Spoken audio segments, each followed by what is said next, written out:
오늘 예수님께서는 13장을 통해서 7개의 비유를 말씀하고 계십니다. 그냥 설명하시지 왜 비유로 말씀하시는가? 그것은 11절에 있는 것처럼 제자들에게는 알리시고 그들에게는 비밀로 하셨다.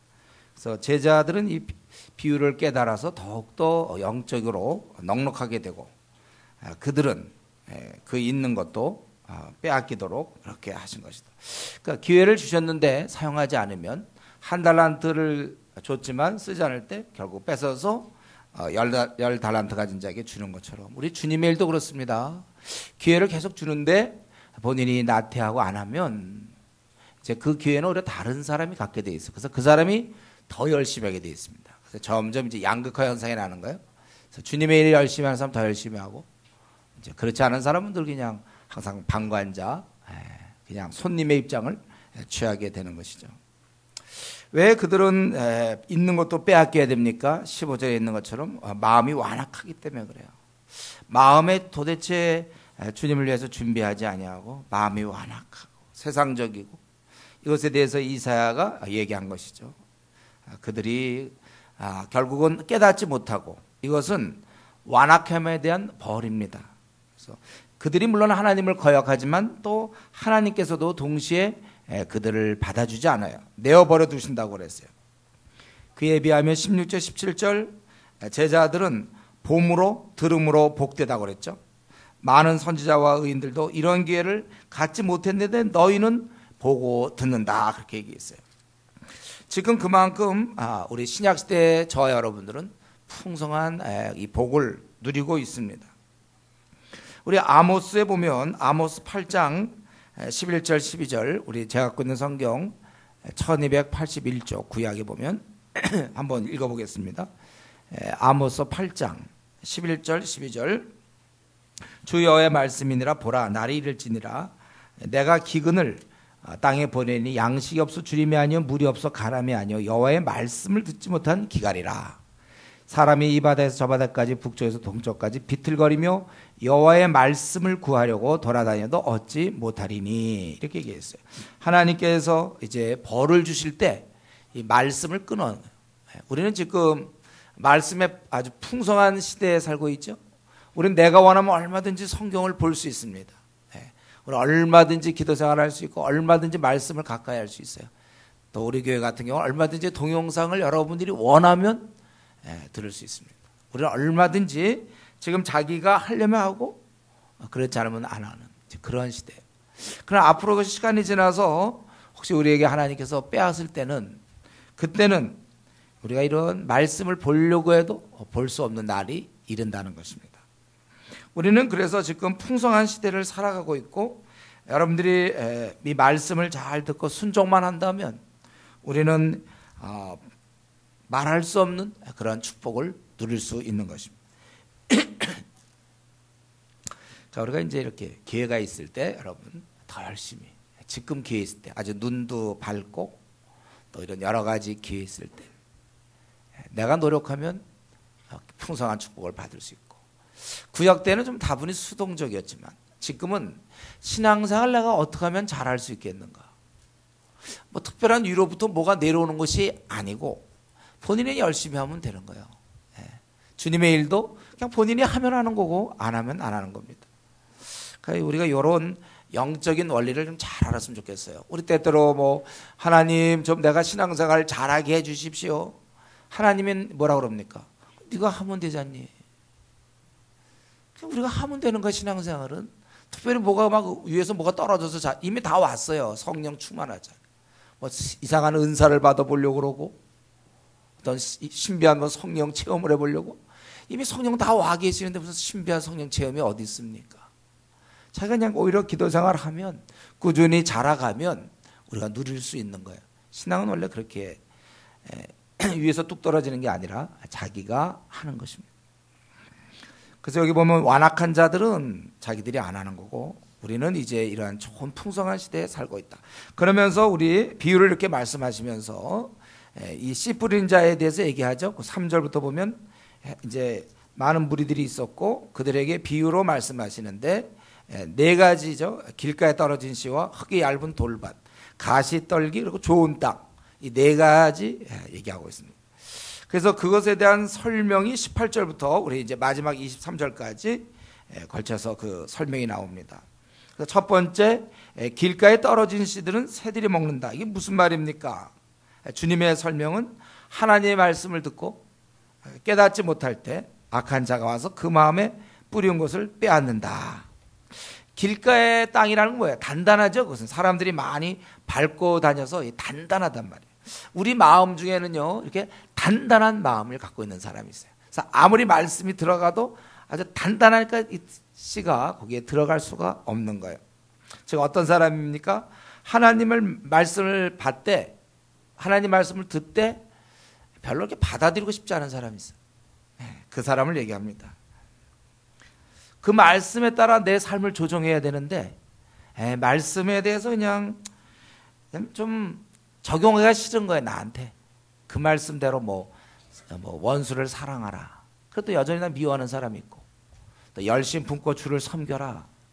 그래도 또 별로 열심을 그냥 내지 않고, 그냥 그건 성경에 써 있는 말씀이고, 또 뭐 가서 모든 족속 제자 삼으라. 그거는 그 성경에 그렇게 써 있는 거고 내가 무슨 제자를 삼습니까? 전도해라, 증인되라. 성경이고 나고 이런 경우를 얘기해요. 그냥 성경의 말씀일 뿐 하나님의 말씀에 대해서 관심이 없는 것입니다. 받아들일 마음이 없는 거예요. 우리도 보면 효자는 뭡니까? 부모님 한번 한 말씀을 명심해서 지키는 거고, 불효자는 뭐 부모님 그렇게 말씀해도 뭐 일찍 들어와라. 그럼 엄마가 그렇게 얘기한 거고 나는 내가 하고 싶은 대로 하는 거. 아무리 뭐 그래도 뭐 내가 한 대로. 마음이, 그것을 성경은 이제 굳어 있다 이렇게 얘기하죠. 길가의 땅. 우리 엘리 대제사장의 아들들이 그랬죠. 그래서 이렇게 경고를 해도 듣질 않는 거. 아버지 말을 듣지 않아.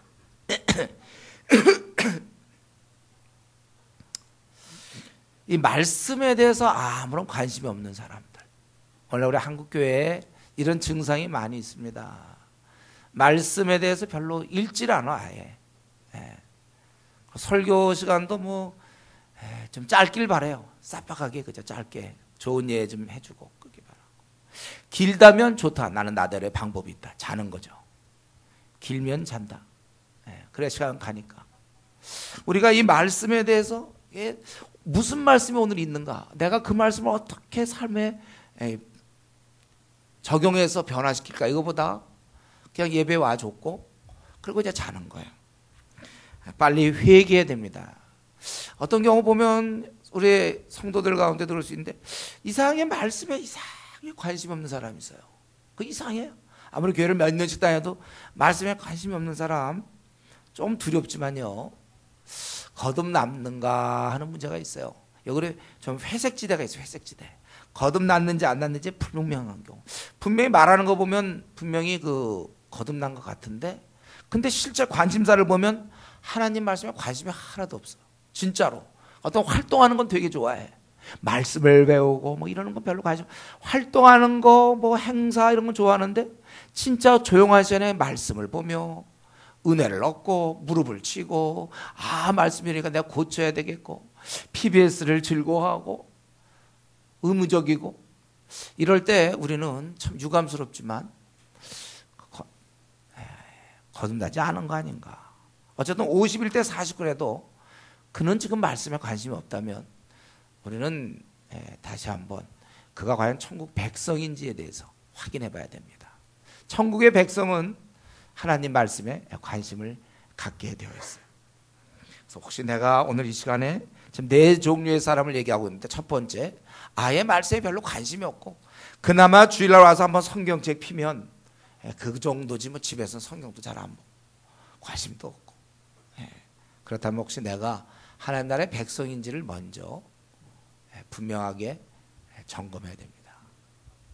두 번째는 이제 흙이 얇은 돌밭, 뿌리가 없어 타서 죽는 거죠. 말씀을 듣고 좋다고 하다가 그 다음에 이제 어려움이 일어나면, 환난 핍박이 일어나면, 박해가 일어나면 넘어지는 거예요. 박해가 일어날 때는 곧 넘어진다고 그랬습니다. 하나님 말씀을 듣고 따를 생각은 좀 있습니다. 그러나 현실에서 어려움이 찾아오면 그냥 포기해버리는 거예요. 나약하다가 좀 아주 그 나약한 상태에 있는 것이죠. 좀 신앙생활 하는 듯 하다가 그만두는 사람. 이런 사람의 경우는 처음부터 잘못된 거예요. 그러니까 신앙생활을 쉽게 하려고 한 거죠. 그래서 집에서 뭐 누가 반대한다, 부모가 반대한다, 아내가 반대한다, 뭐 남편이 반대한다, 뭐 그러면 굉장히 소극적으로 되는 거예요. 자기가 갖고 있던 신앙을 소극적으로, 아니면 포기하거나. 우리 성경에 보면 마가가 한때 그랬죠. 마가 그 선교지 가갖고 실제 어려우니까 그냥 선교지에서 이탈하잖아요. 이 믿는 거를 애당초 쉽게 생각한 거예요. 근데 믿는 거는 투쟁일 수밖에 없습니다. 왜 그렇죠? 세상 임금이 있으니까. 공중의 권세 잡은 자가 우리를 가만 놔두겠습니까? 그러니까 내가 신앙생활하는 건 이미 이 시대의 가르침과 다르거든요. 역류한단 말이에요. 그러니까 우리를 공격하는 거예요. 그래서 신앙생활을 제대로 하면요, 많은 저항에 부딪히는 것입니다. 그러니까 애당초 신앙생활을 처음에 시작할 때 이 일이 어려운 길을 내가 들어섰구나. 나는 이제 좁은 문으로 들어가는 거구나.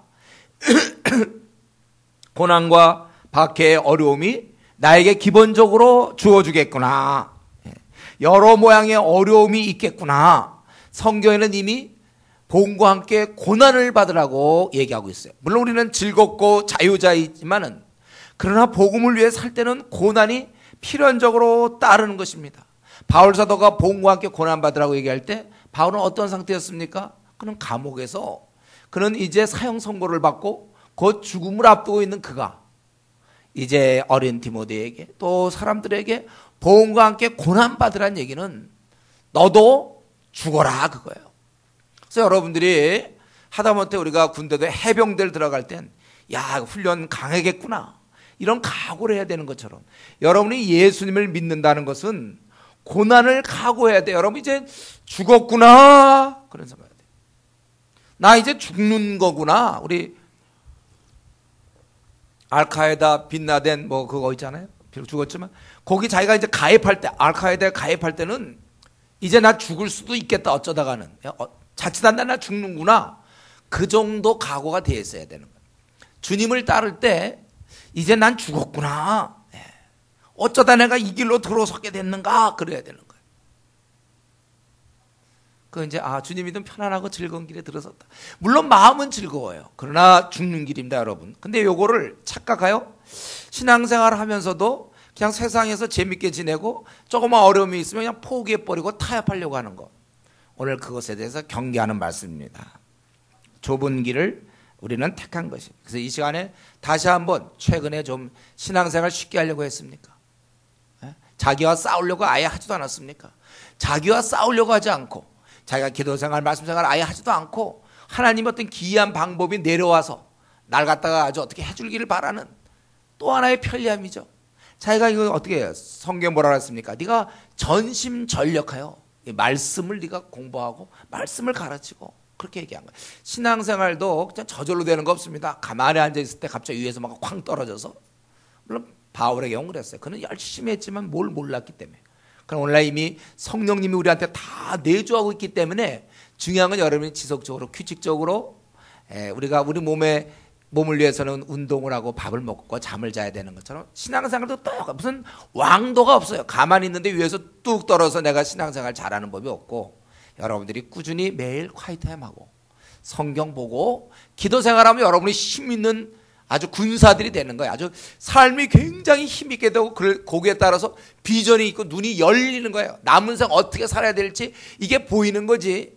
내가 막 뭐 어떻게 막 기도한다고 해서 갑자기 딱 눈에 띄어서 너 남은 생 이렇게 살아라, 이런 거 없어요.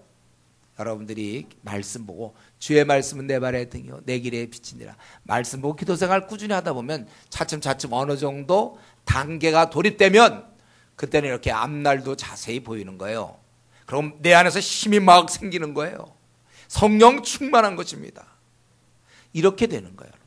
그러니까 우리 초대교회 7 집사 뽑을 때도 뭐예요? 이미 지혜와 성령 충만한 사람을 뽑았잖아요. 왜요? 가능하니까. 그는 그만큼 경건의 생활에 힘썼다는 거예요. 기도를 무시로 했겠죠. 그러니까 그렇게 되는 겁니다. 기도 생활도 안 하고 말씀도 생활 안 하는 사람이 어느 날 갑자기 성령이 뚝 떨어져서 이런 거는 그거는 요행이죠. 우리 모두는 성령 충만하여 아주 힘있게 살 수도 있고 어떤 사람은 힘없게 나약하게 살 수도 있어요. 그거는 본인의 결정입니다. 본인이 꾸준히 노력하겠는가 그거예요. 여러분 우리가 이 흙이 얇은 돌판 말씀 듣고 좀 좋아하다가 수련회 가서 좀 좋아하다가 그냥 뚝 떨어지는 거예요. 어려움이 생기면 집안에 무슨 어려움이나 직장에 어려움 생기고 그러면 타협해버리고 소극적이 되고 그래서 이러한 것을 주님께서는 기뻐하지 않는 것입니다. 세 번째는 거기 가시 떨기 뿌려진 새 말씀을 들었지만 거기 22절 가시 떨기에 뿌려졌다는 것은 말씀을 들으나 거기 뭐라고 그랬어요? 이럴 때 협조를 하세요, 여러분들이. 여러분 이게 쉽잖아요, 그렇죠? 틀릴 것도 없죠. 뭐라고요? 다시 말씀을 들으나 예, 세상의 염려와 재물의 유혹 이것 때문에 내 신앙이 자라지 않는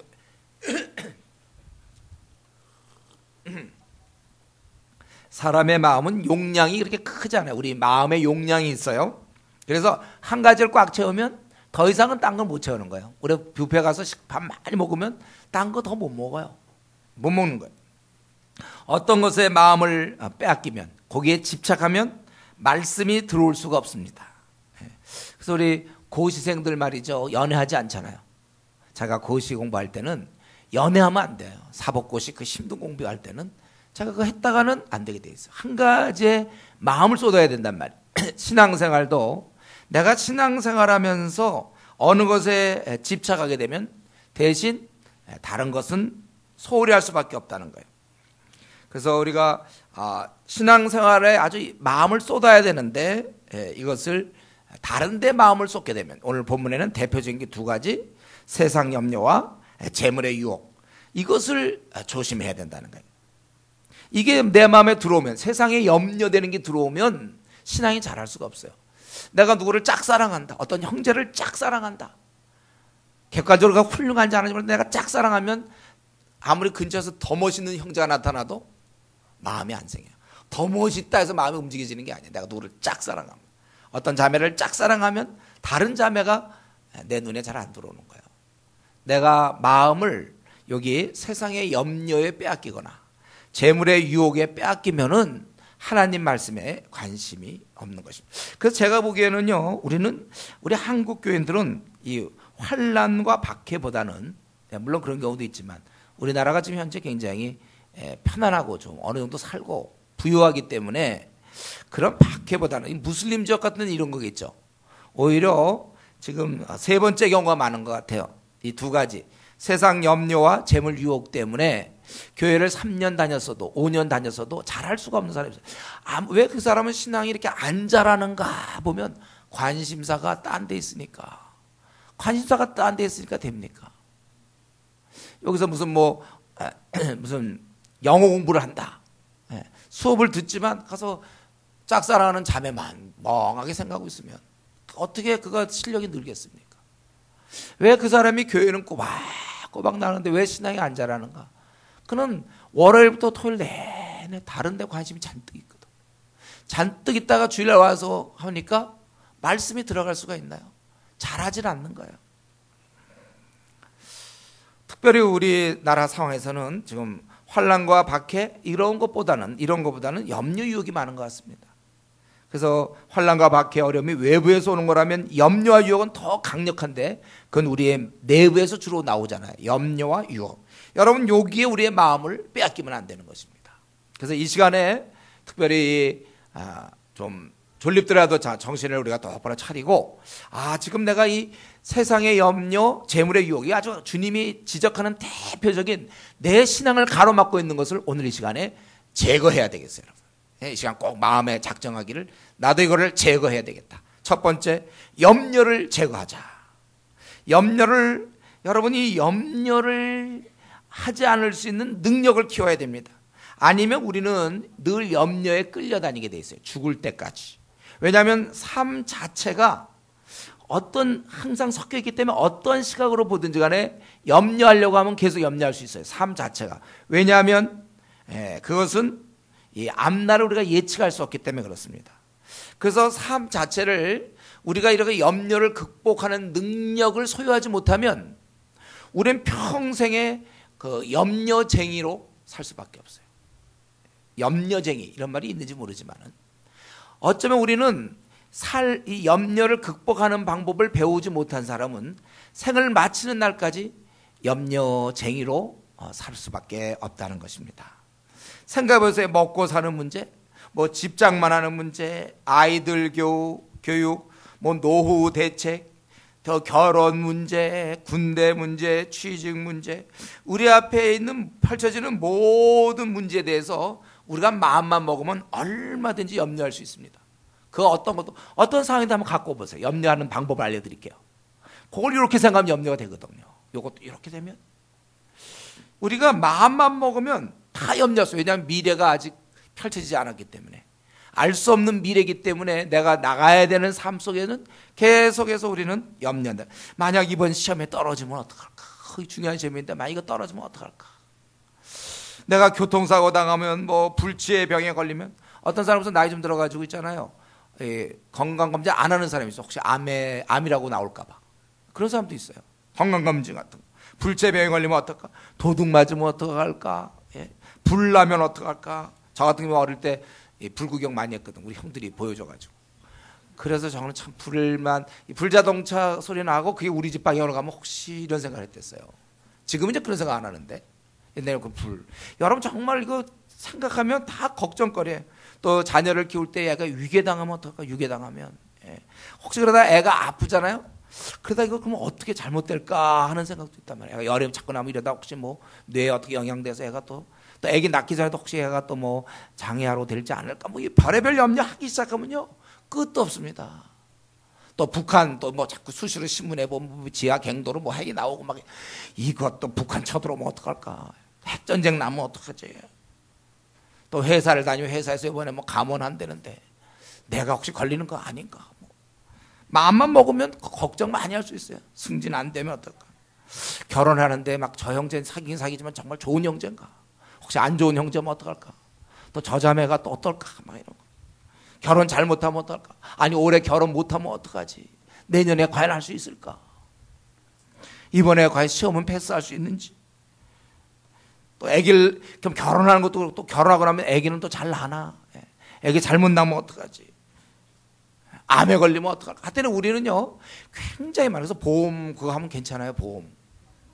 사실 보험 같은 거 해볼만. 왜냐하면 그거 하면은 사람들이 그거는 다들 좀 참여하게 되거든요. 삶 속에 펼쳐지는 어떤 문제든지요, 어떤 문제도 걱정하기 시작하면 우리 걱정할 수 있습니다. 이 개그맨 같은 사람들 있잖아요. 그 사람은 별것도 아닌데 어떻게 항상 웃겨. 그 내용은 딴 사람 그냥 아무 감동도 없이 그냥 지나갈 건데 이 사람이 말을 한마디 뒤집으면 이상하게 웃긴단 말이에요. 그 사람의 벌써 그 시각에 들어오면 머리 한 바퀴 돌리면 웃음 말이 나오는 거예요. 여러분이 마음만 먹으면, 마음 안 먹어도 관계없는데 걱정하기 시작하면 끝이 없습니다. 근데 문제는 이렇게 걱정하면 말씀이 내 안에 들어올 수 없단 말이에요. 분명 우리 크리스찬은, 우리 성도들은 달라야 합니다. 이 걱정, 염려는 믿음으로 맞서야 돼요. 믿음으로 나가야 됩니다. 여러분 믿음을 갖고 앞으로 생길 만한 염려들 있잖아. 이거 나 이렇게 하면 어떻게 될까? 결혼 못하면 또 아니면 뭐 취직 못, 뭐 여러 가지 문제 믿음으로 나가는 거예요. 애 낳다가 혹시 잘못되면 믿음으로 나가는 거예요. 설마 나의 모든 것 아시고 이끌어 주시며 선한 목자 되시는 하나님께서 나를 거지를 만들겠는가? 망하게 하시겠는가? 그런 생각을 여러분 가지세요. 나를 망하게 하시겠는가? 하나님이, 내가 하나님 자녀인데. 그리고 또 만약에 망하게 하시면 좋다 그거예요. 그분이 뭐 망하게 하시는데 무슨 뜻이 있겠죠? 그분이 감옥에 쳐넣을 때는 무슨 요셉에게 무슨 뜻이 있었겠죠? 쳐넣으면 쳐넣는 거예요. 우리가 망하자 이거예요. 망하게 하시려고 그분이 작정하셨습니까? 그럼 망해야지 뭐. 하나님 뜻이 망하는 건데. 망하지 뭐. 까짓 뭐 그래봐야 이 나그네 길인데 뭐 70년짜리 80년짜리 벌써 우리 한 대충 20년 이상은 다 살았죠. 해봤자 요 나그네 길이고 장차 나타날 영광과 좋게 비교할 수 없다고 했어요. 우리 장차 나타날 영광을 생각해 보세요. 잘못해 봐야 얼마나 잘못되겠느냐. 우리 좀 그런 마음을 가져요. 저도 우리 교회 개척교회 시작할 때 사실 뭐 여러 가지 대안이 없었습니다. 이러면 이제 굶어 죽겠구나. 뭐 그때 뭐 성도도 못 걸을 테니까. 그런 생각 든다. 굶어 죽게 하시면 굶어 죽자. 뭐 굶어 죽게 하시겠다는데 내가 뭐 하나님이 그냥 하시겠다면 우리 내버려 둬요. 하나님 하시는 대로. 하나님 나 시집 안 보내시겠습니까? 좋다. 아직 안 가지 뭐. 하나님 보내시기 싫다는데. 여러분 자꾸 우리가 두려운 거야. 나 오래 못 가면 어떡할까? 이런 두려움 하나님이 책임져 주시는 거예요. 내 생은. 그게 우연이 되는 게 없습니다. 담대함으로 나가서 여러분들 그게 꼭 나쁜 길이 아니거든. 그러니까 염려 생길 때 이래야 돼요, 여러분. 염려라는 게 그 작은 불씨 같아서 한번 들어오잖아요. 염려가 그러면 점점 커져요. 염려는. 그러니까 내 안에 들어오면 그걸 놔두지 말고 빨리 요 들어온 거를 갖다 하나님께 알으세요. 하나님께 패스하셔야지.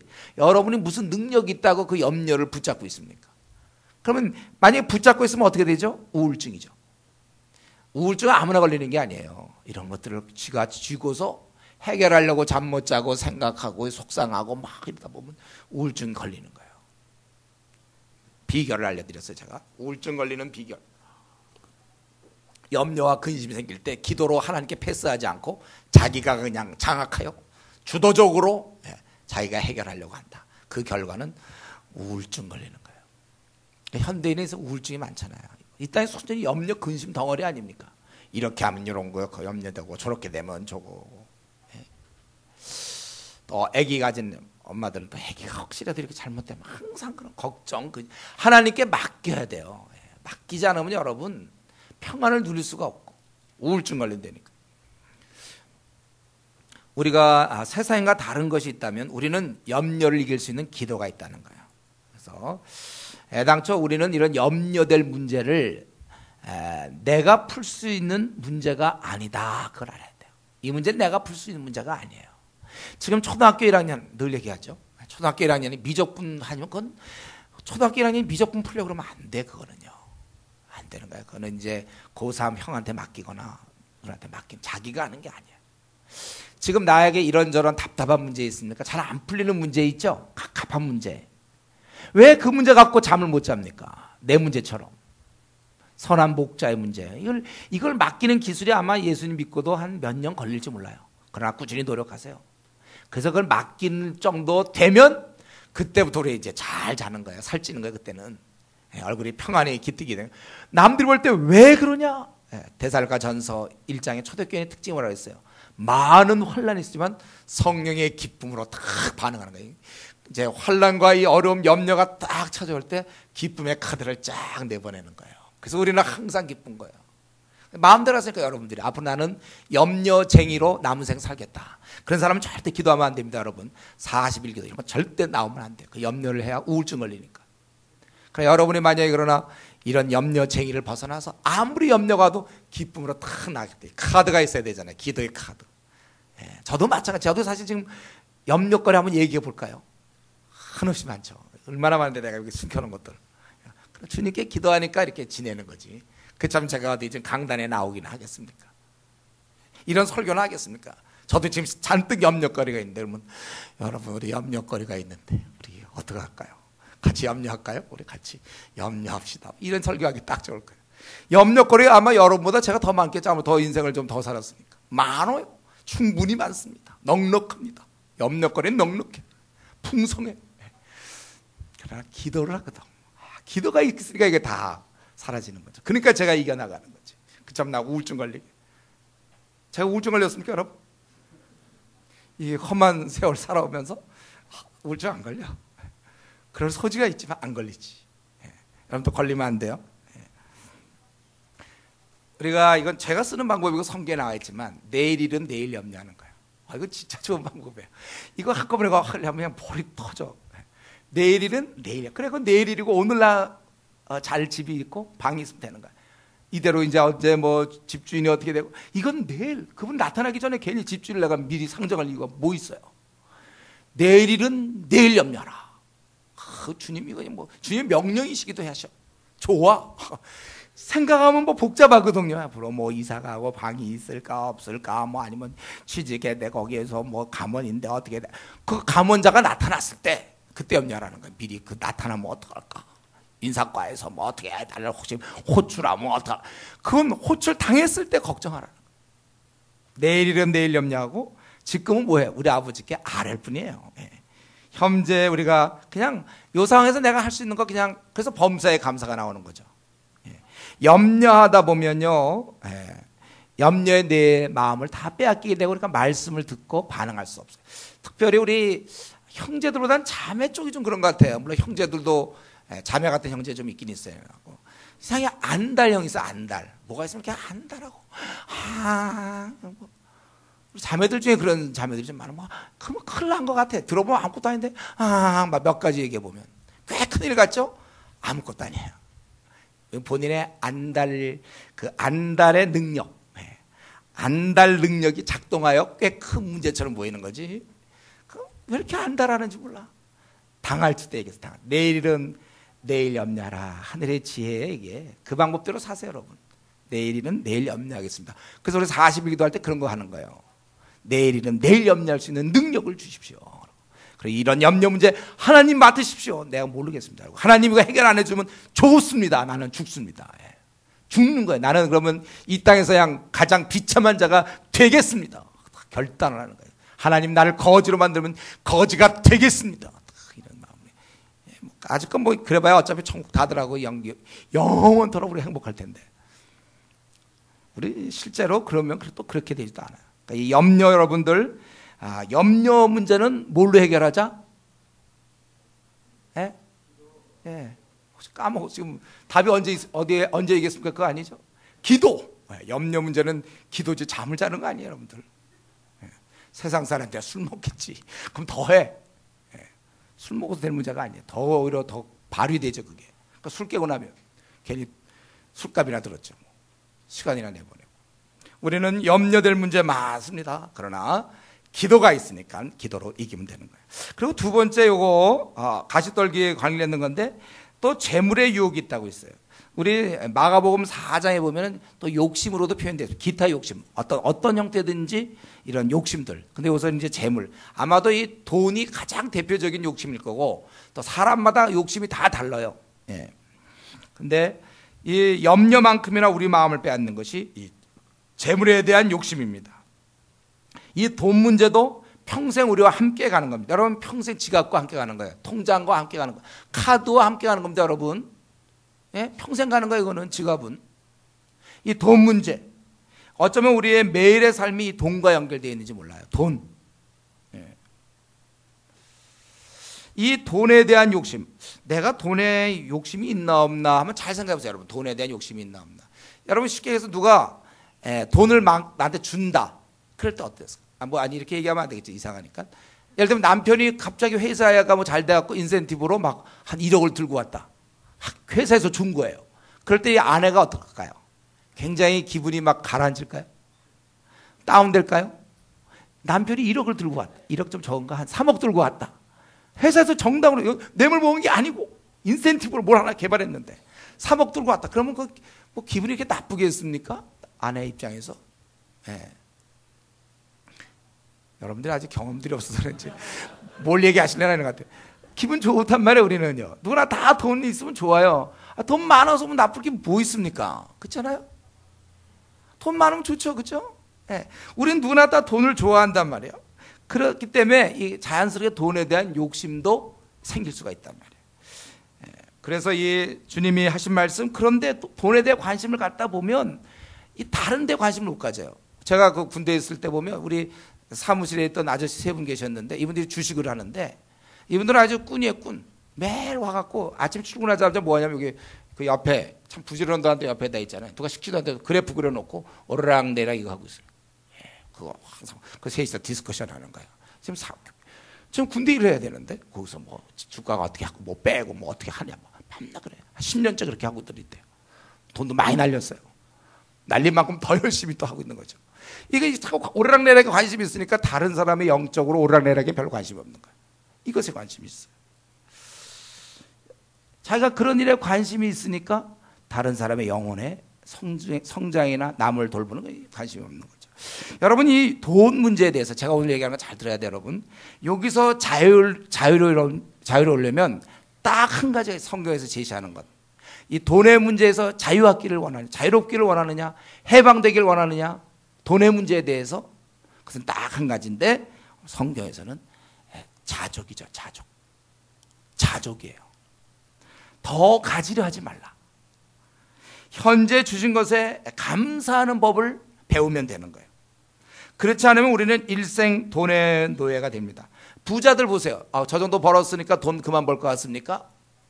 안 그래. 부자일수록 돈 더 벌.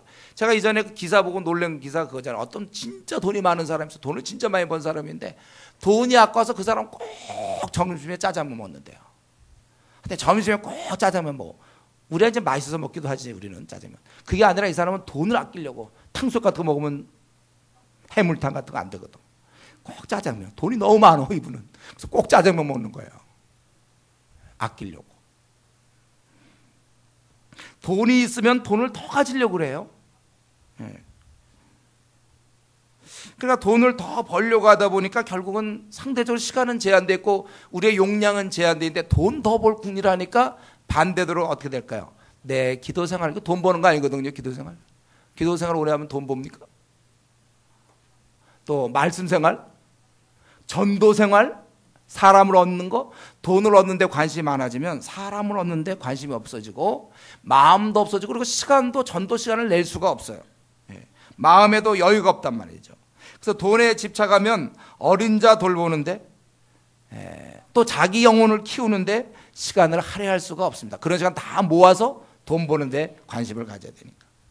그러니까 애당초 내 관심 에너지, 관심의 그 에너지는 제한되어 있는데 이걸 돈 쪽으로 돌리면 그러면 다른 데는 투자할 수가 없다는 것입니다. 그렇기 때문에 여러분, 우리 성도들은 우리가 시간과 마음을 주님께 드리기가 곤란하다면 차라리 돈을 좀 덜 벌겠다는 그런 각오를 가져야 돼요. 내 마음에 어떤 것을 욕심을 내고 이런 거 더 좀 덜 벌겠다 이런 생각을 해야 돼. 그러니까 우리 그리스도인에게 있어서 집장만이 급급한 게 아니라 자족장만이 급급한 거예요. 우리는요. 어떻게 내가 자족을 배우는 그게 더 급급한 것입니다. 그래서 우리가 직장을 선택할 때도 마찬가지예요. 연봉도 물론은 생각을 해야 되지만 연봉보다 더 앞서서 생각할 것은 과연 그래서 그 직장에 들어가면 나는 시간을 어느 정도 쓸 수 있겠느냐. 시간을 내어서 내가 차라리 연봉은 좀 적지만 시간을 내어서 내가 다른 사람을 돌볼 수 있고 전도할 수 있고 내가 성경 말씀 볼 수 있고 동영상을 들을 수가 있다면 당연히 우리는 그 후자를 택해야 되는 것입니다. 우리가 늘 그런 식으로 생각을 해요. 사업을 해도 돈이 많이 벌리지만 그래서 너무 잘 버는 거 보고 하나 더 내야 되겠다. 더 돈을 벌어야지. 이게 아니라 돈이 좀 잘 벌려요. 더 낼 수 있지만 안 내는 거예요. 그 정도로 먹고 살고 나는 오히려 남은 시간 주를 위해 쓰겠다. 우리가 주님의 일을 충분히 할 수 있는 범위 내에서만 여러분 어떻게 하든지 할 수 있다면 그렇게 우리가 앞날을 결정해야 되는 것입니다. 그러니까 시간과 돈을 맞바꿀 수 있는 지혜가 필요해요. 그래서 가능하면 돈이 적더라도 뭐 집에 가까운 직장을 간다든가 또 어떻게든지 하여튼 이렇게 시간을 벌어야 돼. 그래야 내가 성경도 보고 기도 생활하지. 이거 다 맞바꿔 가지고 돈이나 많이 벌면 그거 우리 인생이 무슨 의미가 있습니까? 그러니까 이런 문제는요. 자, 시간과 돈을 맞바꿔라 뭐 이런 거는 오늘 설교를 듣고 이런 문제는 그냥 제 설교를 듣고 정하는 것이 아니라 무릎을 탁 치면서 그렇게 사는구나. 이런 게 아니라 스스로 여러분 마음이 생겨야 돼요. 그렇지. 아무렴 내가 주님 실컷 섬기다가 이제 생을 마쳐야지. 그럼 내가 돈이나 실컷 섬기다가 내가 돈이나 벌다가 내가 주님 만나겠는가? 이 젊음의 때 이 시간들 다시 안 오는 시간을 이런 생각이 그냥 좀 저절로 들어줘야 돼요. 이런 거 무슨 목사의 설교를 듣고 그런가요? 시간을 벌어야 되나요? 돈보다는요. 이런 건 좀 저절로 들어줘야 목회자도 일 좀 하죠. 이렇게 꼭 설명을 하고 설득을 해야만 됩니까? 그냥 저절로 여러분 들어야 되는 거예요. 한번 이 시간에 자기를 좀 보세요. 나는 무엇에 솔직히 관심이 있는가? 주님 섬기는 일인가? 아니면 돈 벌고 먹고 사는 일인가? 내 삶을 남들이 평가할 때 어떻게 평가하겠어요? 남들이 내가 평가하는 거 말고 이게 정말 주님을 섬기려고 바둥거리고 있는 건지 내가 무엇을 지금 섬기고 있는가? 이에 비해서 23절 마지막 절에는 좋은 땅에 떨어졌다. 하나님 말씀을 듣고 깨닫는 자인데 그는 결실하여 몇 배라고 그랬어요? 100배. 여기서 제가 생각할 땐 30배, 60배, 100배 순으로 나가면 안 돼요. 100배, 60배, 30배 순으로. 뭘 얘기하려고 합니까? 풍성하다는 걸 주님이 말씀하고 싶은 거예요. 그래서 100배, 보통 숫자 얘기하면 30배, 60배, 100배 이렇게 점진적이어야 될 거 아닙니까? 100배, 60배, 30배. 이게 우리 아주 시원해, 이렇게. 지금 여태까지 얘기했던 세 가지 케이스는 이건 안 되는 케이스를 얘기한 거거든요. 그게 되는 것. 그러니까 많은 열매가 있다는 것입니다. 여러분 지나가다 나무를 보더라도 삐쩍 마른 나무, 거의 죽게 된 나무 말고 나무가 아주 싱싱한 나무들, 꽃을 봐도 그렇고 싱싱해져. 다 막 벌레 먹어서 죽어가는 거, 썩어가는 거 이런 건 별로 우리가 좋아하는 게 아니에요. 마찬가지로 우리 삶이라는 걸 들여다볼 때 겉모습 이런 모습 말고 우리의 삶을 들을 때 어떤 사람은 굉장히 풍성한 삶이 있단 말이에요. 그것을 100배로 설명하는 거예요. 또 어떤 사람은 그렇지 못한 삶이 있다는 거예요. 우리 정원도 그렇잖아요. 이렇게 아름답게 갖고 있는 정원과 황폐해진 정원. 제가 이전에 그 영국에 처음 갔을 때 저희 집에 그 정원이 있었어요. 제가 뭐 생전 학생운동만 하다가 무슨 정원을 갖고 본 적이 있나요? 근데 이제 그 정원에 거기 보니까 뭐 풀 깎는 기계가 있고 뭐가 막 있어갖고 그러면 이제 이런 것도 나도 한번 해봐야 되는 거구나. 너무 무성이 자라서 동네 정원들이 얼마나 이쁘게 갖고 있는지 몰라요. 근데 우리가 이제 골목 들어가는데 거의 첫 번째인데 이거 안 되겠다. 나도 이제 좀 다 갖고 보자. 가꿀지도 모르는 내가 가서 무 하다가 땅만 다 파버렸죠. 뭐. 그래가지고 지저분하게 돼버렸어요. 좀 창피했는데 물론 나중에 이제 이사 갔기 때문에 괜찮지만은 아주 창피했어요. 이거 정원도 말이죠. 얼마나 이쁘게 갖고 있는지 모르는데 아주 황폐한 정원. 막 다 시들어 버리고 막 죽어 있는 거 그대로 있고 막 그래 보세요, 여러분. 땅도 이렇게 푸른 잔디가 이렇게 잘 안 돼 있고 말이죠. 정원도 이렇게 아름답게 갖고 있고 황폐한 것이 있단 말이에요. 지금 우리 주님께서 대조하고 싶은 건 그거예요. 같은 예를 들면 논에 벼를 심었다고 할 때 아주 풍성한 아주 알찬 이삭들이 이렇게 맺힌 경우와 다 무슨 병에 걸려갖고 다 시들시들 다 그런 걸 생각해 보세요.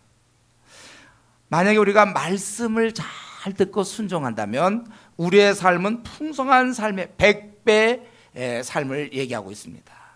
앞에 세 경우는 빵배죠. 빵배. 하등 열매가 없는 거예요. 그 삶 자체가 그냥 살아올 뿐 하나님 볼 때는 빵배.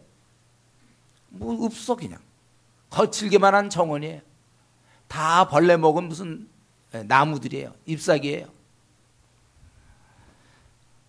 신앙으로 따지면 낙제생들이란 말이죠. 만약에 지금 이렇게 말씀 좋은 땅에 뿌려졌다는 것은 말씀을 듣고 깨닫니 결실하여 100배의 풍성한 삶.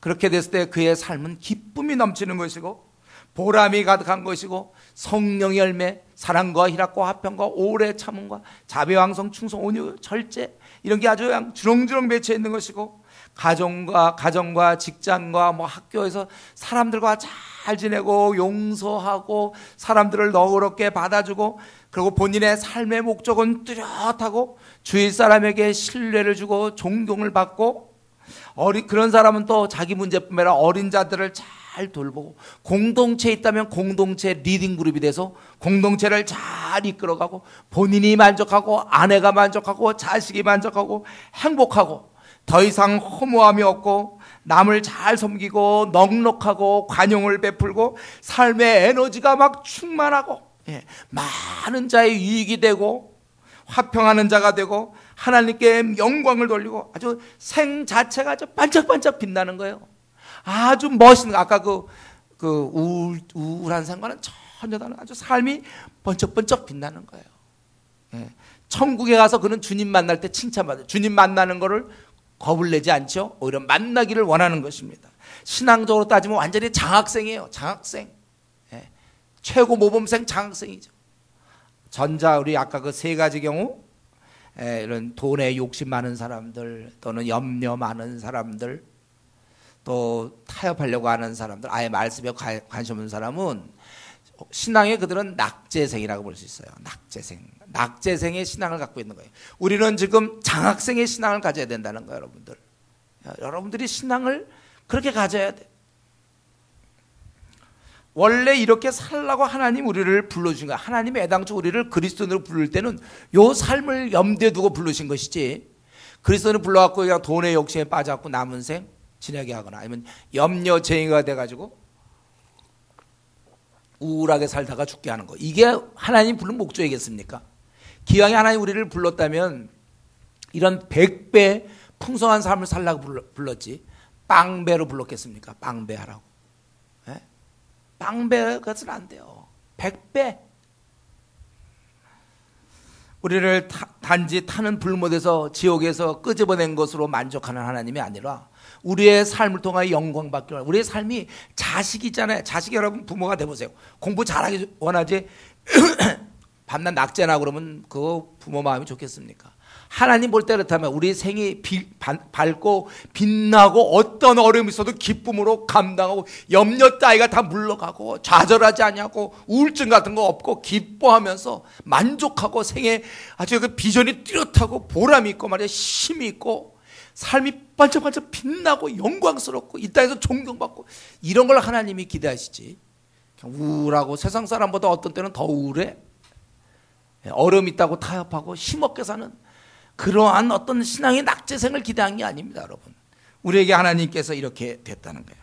그렇기 때문에 우리가 이제 그리스도인답게 하나님의 아들, 딸답게 좀 멋있게 살아야 돼. 세상 사람 볼 때도 멋있어야 되는 것입니다. 네, 오늘 이 말씀 결론적으로 말씀드린다면 결국 우리가 이 말씀을 통해서 우리가 깨달아야 될 건 뭡니까? 100배의 풍성한 삶을 살아야 되는구나. 내 삶도 그 농부가 이렇게 심고서 그 농작물을 기대하는 것처럼 하나님도 나를 이 땅에 심고서 나를 이 땅에 보내놓고서 나로 하여금 내 삶이 참 빛나기를 원한다. 우리는 열매를 맺어가야 된다는 것입니다. 예, 우리 한 번뿐입니다. 우리 이 생은요. 여러분 벌써 이 생에 벌써부터 낙오생들이 있어요. 이렇게 앞날이 별로 밝지 않은 사람이 있어요. 저렇게 살면.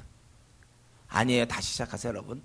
예? 어떤 상황이라도 이겨내면서 기도가 있으니까.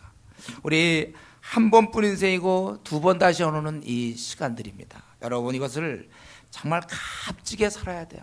값지게 살아야 돼요. 시간이 흐를수록 너무나 빛나서 열매가 많이 맺혀서 주위 사람들이 이렇게 약간 놀래야 되는 거야. 주위 사람들을 놀래게 해줘야 됩니다.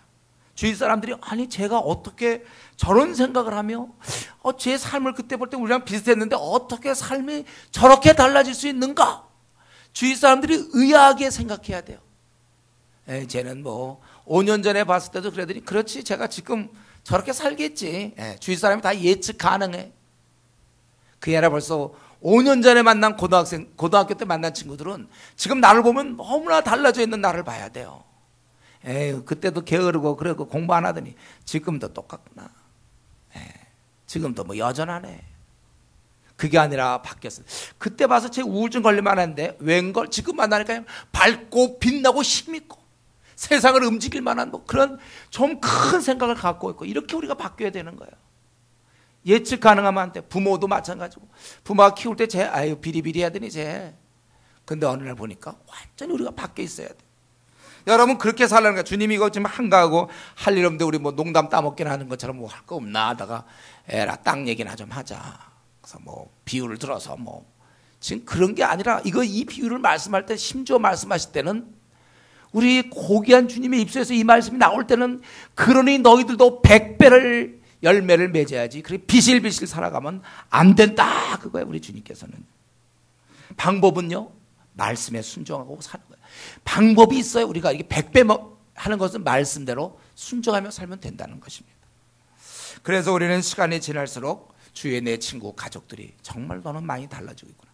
그걸 이들이 느껴야 되고 감지할 수 있어야 돼요. 그리고 더 중요한 건 나 자신이 느껴야 돼요. 내 자신을 봐도 내가 이상해야 돼요. 내가 원래 이렇게 살 사람이 아니었잖아요, 원래. 근데 어느 날 이렇게 바뀌었어요. 자기도 내가 지금 5년 전에 이런 모습이라고는 전혀 예측할 수 없었어요. 전혀 이런 스타일이 아니야. 나 지금 만약에 5년 전에 내를 생각하면 지금 좀 안달복달을 해야 되고 염려, 근심에 우울증에 팍 빠져 있어야 되는데, 아니 그런 상황인데도 옛날 같으면 막 자리에 몸 좀 누워야 될 사람인데 끄떡도 안 하고 오히려 하나님을 찬양하고 감사하고 말이죠. 힘있게 산단 말이죠. 자기가 자기를 보면 놀래야 돼. 아니 그런 상황이면 원래 염려해야 되고 눈물 좀 나와야 되거든 그때. 자매라면 이때 많이 울어야 돼. 속상해서 울어야 되는데 원래 속상해야 돼요. 안 상해. 근데 전혀 안 상해. 자기 머릿속으로는 이거 큰일 난 거야. 지금 이거 망하는 거야 나는. 그러나 내 속으로는 망하는 게 어디 있어요. 하나도 속이 안 상해. 눈물이 억지로 울려도 눈물이 안 나와. 옛날에 같으면 저절로 눈물 나왔는데 내가 왜 이렇게 되었는가. 바뀌고 또 바뀌는 거야. 자기도 놀래야 돼요. 자기가 참 깜짝 놀래야 돼. 자기가 자기를 생각 막 졸도하려고 그래야 돼.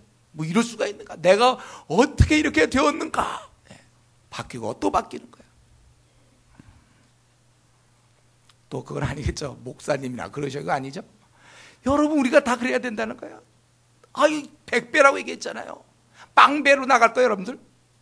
또 계속해서 여러분 재물에 대한 욕심, 또 세상에 대한 염려, 근심, 걱정, 욕심, 그것에서 벗어나라 주님 말씀 100배를 얻어야 된다. 우리 이번에 정말 이 40일 기도 통해서 여러분이 100배를 경험해야 돼요. 풍성한 삶. 그 언제 죽을 때 풍성한 삶을 그때 이루면 무슨 소용이 있을까. 지금 누리면서 살아야지. 우리가 열매가 자꾸 맺히니까 자기도 깜짝깜짝 놀라야 돼요. 이런 모습이 있는가. 아니 이렇게 풍성한가. 내 삶에 이런 열매가 막 맺혀나간단 말이에요. 말씀 듣고 또 변하고 또 변하다 보니까.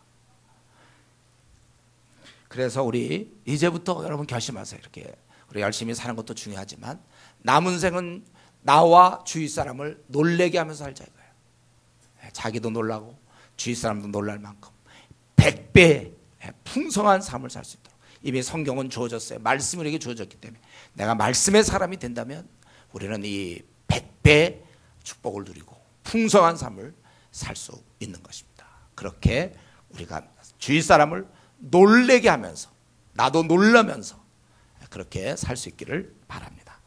자, 우리 같이 한번 기도하겠습니다. 정말 나는 나 자신을 보면서 놀래고 있습니까? 5년 전, 3년 전에 나와 지금 내가 너무나 바뀌었습니까? 아니 이 정도의 염려될 상황인데도 나는 끄떡도 하지 않습니까? 너무 태평한 거 아닌가 할 정도로 나는 이 염려를 이겨낼 수 있는 기도 생활이 나를 뒷받쳐주고 있습니까? 또 이 재물의 유혹에 대해서 나는 자족으로 나는 대항하고 있습니까? 이 정도 살면 됐지 뭐.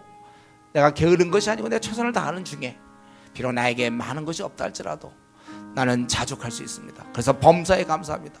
내 자족하는 문제는 어떠한지 우리 자신을 생각하면서 한번 우리가 빵배가 아니라 100배의 결실을 얻을 수 있도록 같이 통성으로 기도하겠습니다.